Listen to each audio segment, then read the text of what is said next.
Boom! Zombicide Invader, Kabuki Gang, Survivor's Pit,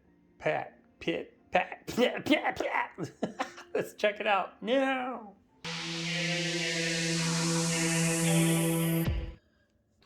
Okay, here you go. The Kabuki Gang rules. The gang is Zombicide Invader.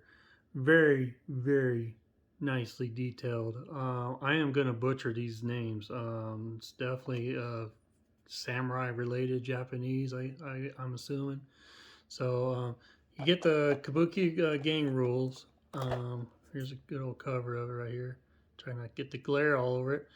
And on the back, it explains to you the Kabuki Gang is an actual performance troupe that was touring PKL7's base when the Xenos attacked. The members of this troupe was most of them with rather shady past didn't hesitate to pick up arms and face the invaders, assuming the identity of the characters they were playing in their performance of Yatsuye Kaiden, including traditional wardrobe and mask. These actors scrambled to find whatever they could to help them in their fight. The show, as they say, must go on. And then he tells you during setup, every Kabuki Gang member gets a free equipment card drawn from the equipment pile. Draw in a player turn order. Only equipment is kept. Other cards, like mold spawn or pit spawn, are ignored and shuffled back into the equipment pile afterwards. So it's pretty cool. Dang, I thought they were an actual like a Japanese mafia gang, but they're actually a theater group. So anyway, so there you go. Next we have, see if I pronounce this right, Yomo Yomo. I'm gonna call him Yomo.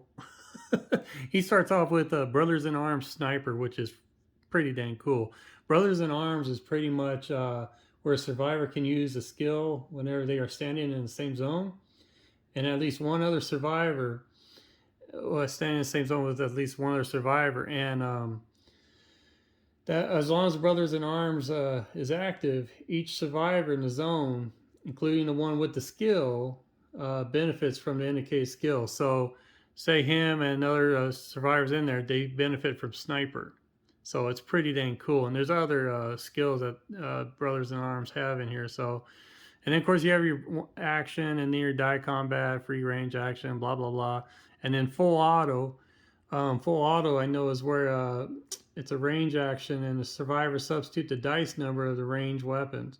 So if it's 4 dice, you can substitute that dice number with the number of Xenos standing in the targeted zone. Skills affecting dice value like a +1 die range still applies. So I roll 4 dice, and that'll be the hits, I believe. That one I'm still not too sure about. I was told there's a couple of people say full auto might be an overpowered skill, but in the comments, let me know, because I think I got that wrong. So you get to roll, say there's 4 zombies in that zone, and your weapon only has a 2 die. Well, with those 4 zombies, it's 4 dice instead of the 2. I think that's how it works. So anyways, and then there's that Brothers in Arm, a +1 free combat action. You know how valuable that is if you have another guy in the same zone with you? They get a free combat action too. Pretty awesome. So Mr. Yomo. And the next one is, oh my gosh, Takastu. I don't know. I just can't get these right. So Taki. It's Taki. And he's got that free machine action. So I guess he gets that +1 free machine for using whatever machines out there. Oh my gosh, those droids, I forgot their name. You know what I'm talking about. So anyways, and then the free range action, the remote control. Yeah, the remotes. And then there's a remote control for the Brothers in Arms and all that. So pretty dang cool. Camouflage, it's all right. I mean, yeah, the survivor may earn a camouflage token at the start of their turn. If no Xeno has a line of sight on them, place the token next to their base. The survivor may keep the token. It's pretty much camouflages them from being seen. So Next is hey, salmon. I can say that, or is it salmon or salmon? I'm gonna say same salmon, whatever. I know this is getting longer, but they have it has starts off with 2 search cards, so you could actually have another person in that zone, and you can search, get 4 cards in a search. That's pretty dang cool too.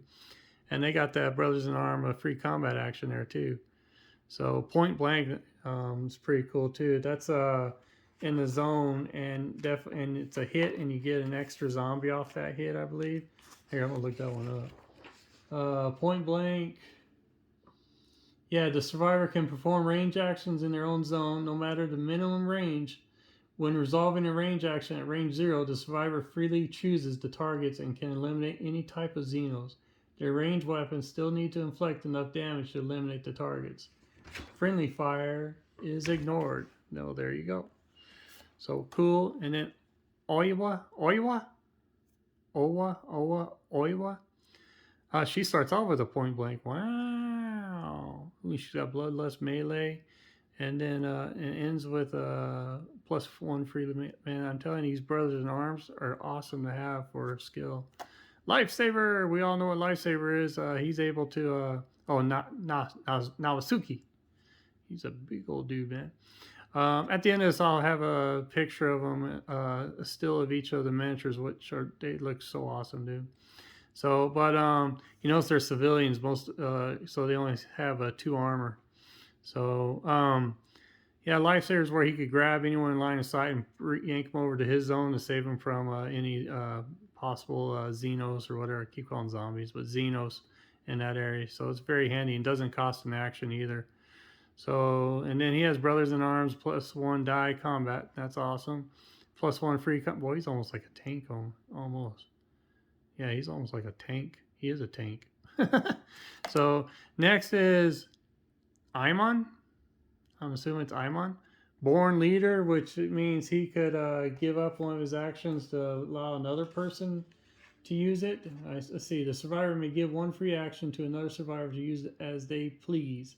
This action is used immediately. Then the born leader survivor resumes their turn. Okay, yeah. And then, got the +1 free range action for Brothers in Arms. And then there's the hit and run. Survivor can use this skill for free just after they resolve a melee or range action, resulting in at least 1 Xeno being eliminated. They can then resolve a free move action. So just like it says, hit and run. So, and then Bloodlust Combat. Bloodlust Combat. The survivor can use this skill once during each of their turns. The survivor spends 1 action. They move up to 2 zones to a zone containing at least 1 Xeno. They then gain 1 free action of the specified type, which is combat. So normal movement rules apply. Wow. So yeah, this dude goes crazy. So alrighty, enough of this. Next, I'm going to show you the miniatures because they do look cool. A little slideshow, and that'll be it. So please, if you have any advice or wherever I messed up on this, I know I messed up on that first one, but I'm really excited about the Kabuki gang and getting them in Invader. I may start doing some Invader games, even though I was trying to do chronological, but I just keep looking at the Invader game. I'm like, man, we got to do this. And Black Plague, too. So, all right, slideshow following, and you guys take care, and see you later on. Later.